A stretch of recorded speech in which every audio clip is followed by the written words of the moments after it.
Basic हमारे मुल्क से अगर करप्शन का खात्मा हो जाए, मैं फिर वही बात कर रहा हूँ, तो मेरा ख्याल है कि सब मसले हल हो जाएंगे। और ये बच्चों को दिखाने के लिए आए हैं कि 14 अगस्त को कैसे अजीम जज्बे और जोशो खरोश के साथ मनाना चाहिए हमें।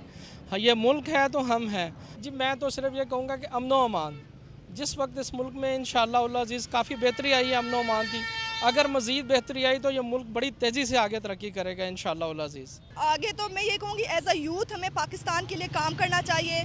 हम लोग भी ये है कि हम लोग ये सोचते हैं हम यहाँ से पढ़ के बाहर चले जाएं, बाहर जाके बाहर के कंट्रीज़ में सर्व करते हैं, जो कि हमें नहीं करना चाहिए। हमें अपने मुल्क को सर्व करना चाहिए ताकि हम इसको आगे से आगे लेके जा सकें। इत्तेफाक से हमें ये सेलिब्रेशन डे मिल गया है तो बड़ा अच्छा लग रहा है। लग ही नहीं रहा है कि इस वक्त पाकिस्तान के लोग इतने जोशो खरोश से दिन मनाएंगे।